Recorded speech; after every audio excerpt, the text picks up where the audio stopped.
Hello, everybody. Hi, everybody. Jamie and Marcus here. Chef Marcus Guiliano here, and my wife, my business partner. Yes.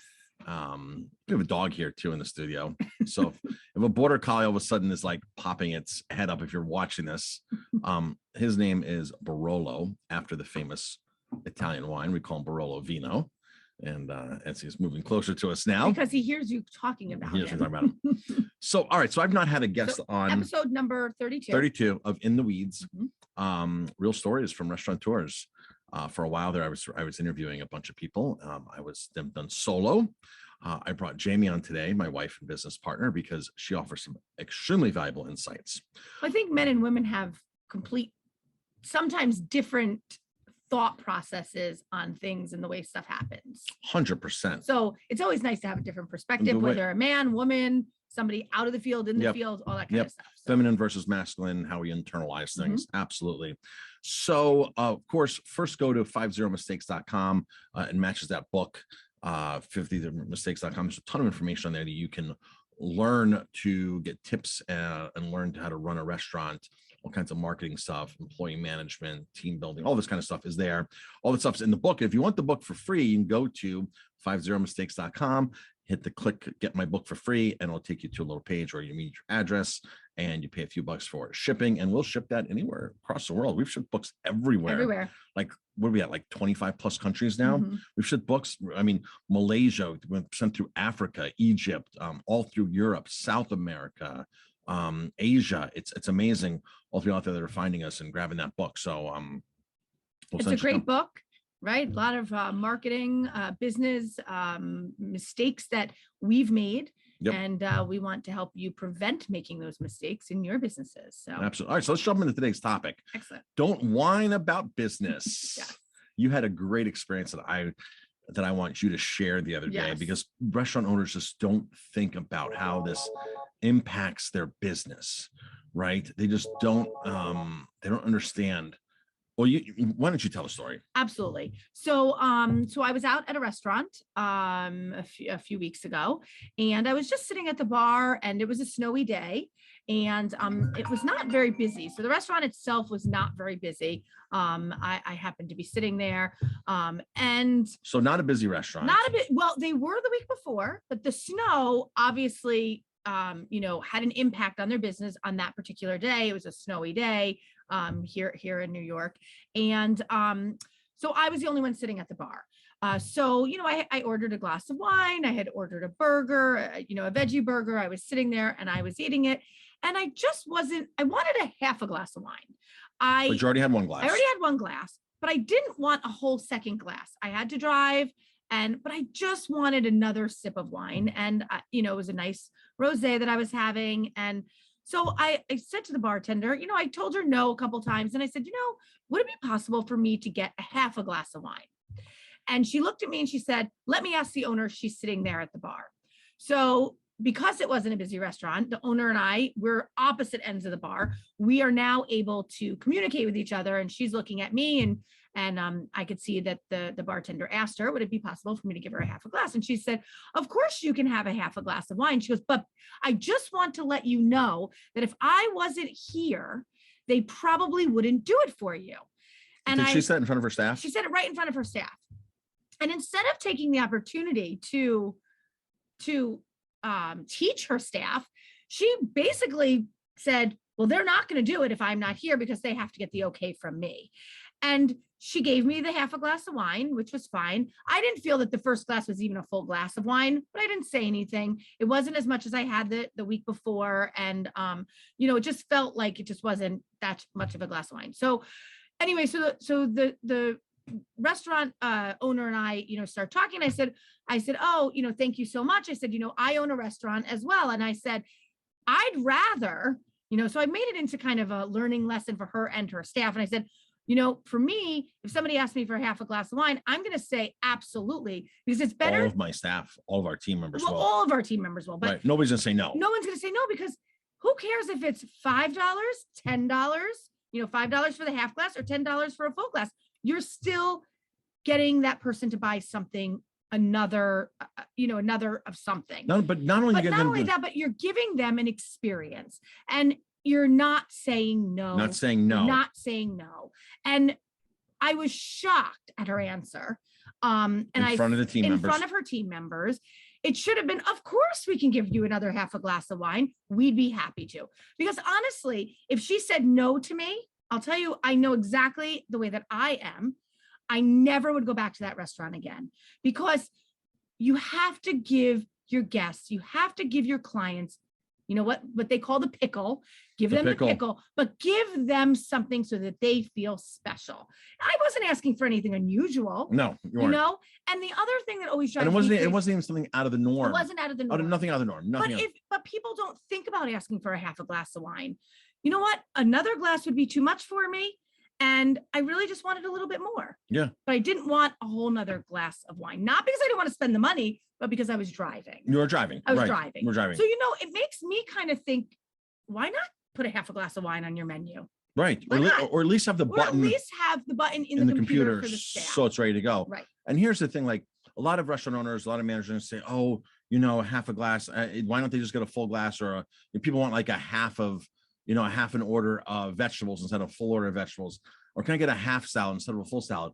A lot of people are like, well, I'm not going to lose that money. You know what? You're going to lose the money now. Now they're losing the money because they're not going to get anything. So they lost my $5 if they didn't give it to me. Right. They gained my $5 by giving me a half glass of wine. So now here, as I was saying, the equation is do an upcharge.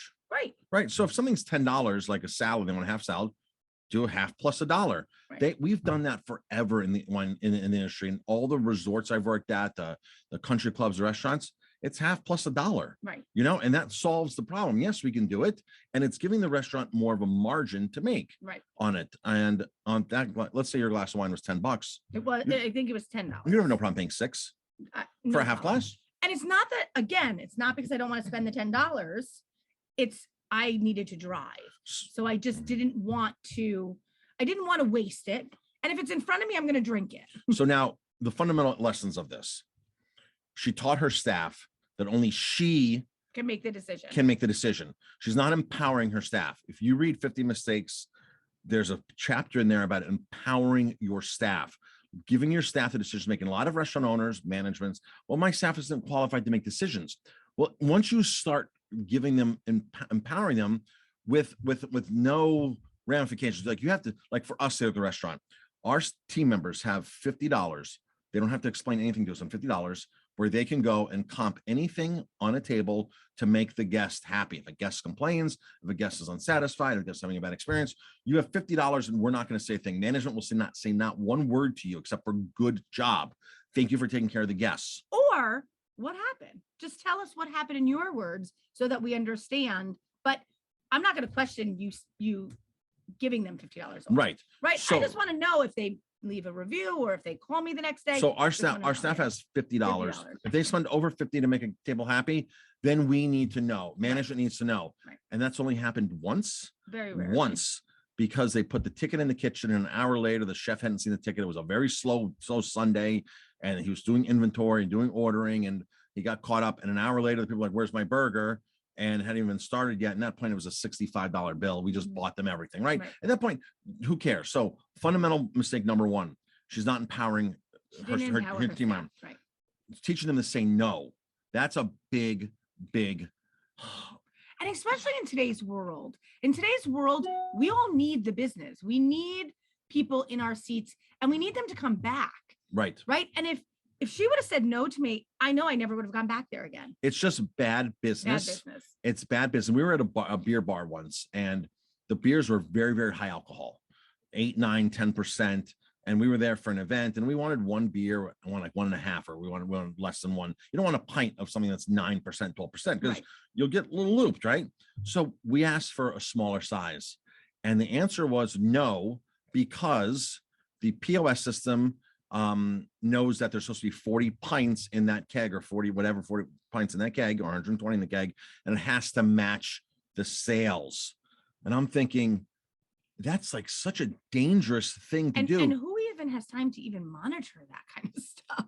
Well, technology. I know with technology, but that's kind of crazy. Like, to think about that in a beer bar that's going through how many kegs of beer. Right? I would have paid $10 for a 16 ounce and $8 for a 12 ounce. Right. But I didn't want the full beer, because it would, for me, buying a 9 ounce, a 16 ounce beer at 9-10% alcohol, that's not safe for me to drive. So I want a lower. And if you're a beer bar, you should higher the alcohol, lower the pour. It's common sense.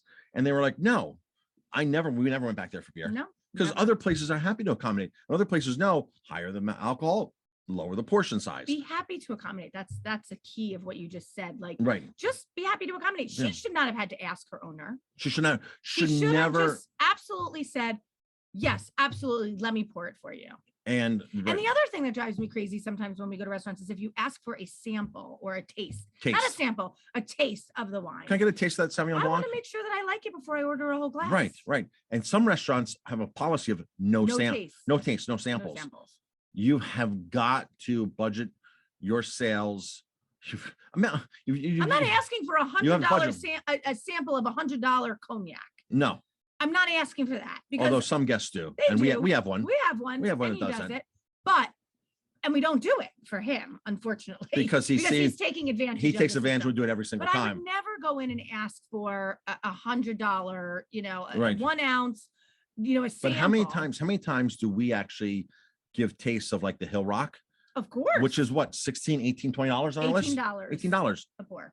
If you're gonna but but guess what? Those people that I gave that $18, well, the taste stuff, they come in all the time and order that. And they'll come in with a party and almost drink the whole bottle. So you never know. It's a give and take situation, and you have to be able to just say yes. Yes is like a key thing for guests. I'm going to sum this up with samples, half orders, all those kinds of things. People view it as an expense, and really it's an investment. Yeah, of course it's an investment in culturing guests coming back in and getting revenue and creating longtime fans of your restaurant, and people that will come back, and your lifetime value is going to go up. It's not an expense. It's an investment. I like that. Every owner should take that as that. And I hope that I taught her something. The owner, I hope I taught the staff something but without going through this. But do you want to go there and find out again if she's not there? It would be very interesting, because you go there every week because you have to take a family member to somewhere. So you're there every week. And I'm making my choices every week on where I'm going. Right. And I had a good experience there the week before, so I went back again. Right. And if I had a not so good experience, I will pick somewhere else and I will start over again. Right. And I have no problem doing that. Being in the business ourselves, I don't want to say no to somebody. Don't say no. Obviously, there are times you have to, but give them an option, give them something else. So here's the part of the real problem in restaurants is too many people are allowed to say no. Your restaurant should have a policy of no comes from one person. That's the manager on duty. You go into the kitchen and they ask, any old line cook in the kitchen, hey, can I get a half portion of potatoes? No. You go to the chef or you go to the manager. The manager goes to the kitchen and say, hey, I need a half order of potatoes for this table. And if we hear our staff saying no, we pull them aside very gently and say, why did you have to say no? My job is to say no. Right. My job as the owner, the manager, is to say no to the guest. And why did you have to say no? Like, okay, do you have a newspaper? No, we don't have a newspaper, but I'd be happy to go get one for you. Right. Remember when we first opened, you didn't have the cell phone. So you couldn't sit at a table and like scroll through news and Twitter and things like that. You couldn't do any of that. So people would say, do you have today's newspaper? We didn't buy a newspaper every day. And if we did, if we needed one, we'd send somebody down to Stewart's, down 2 blocks away. And I would say, just buy all the newspapers that are there. What are you going to get? One New York Times, one local Times Herald Record, one from Kingston, 3 newspapers. What are you going to spend? $3, $4? Right. Here's $5. Go buy every newspaper that's there from today. Try and bring back. Not to say no. I mean, you're right. In everything, it's an investment. And consumers do not like the word no. They don't like we just do not like the word no. So, that's great advice you gave. It's an investment. Not an expense. And honestly, for the $4 I paid for that half a glass of wine, I'll go back again. You'll go back again. And guess what? if it's not the same bartender, what's going to happen? What's going to happen It if the would be owner's not It there? would be very interesting to Because see. it would be interesting to see if that bartender actually will go forward and do that, and Right. and why. You know, if I was an experienced bartender and I went to work at this place and I worked other places, I'd go there and I'm like, why can't I do that? Why can't I do that? That's hurting my tip. Mhm. Common sense is she's spending $5 more. That's another $1 in my Or pocket, $2. or $2 in my pocket. Depending. Yeah. Right. So, all right, folks, thanks for tuning in. In Hope the you weeds. found this valuable. I hope you did. Yep. Jamie will be on more, a lot more, right?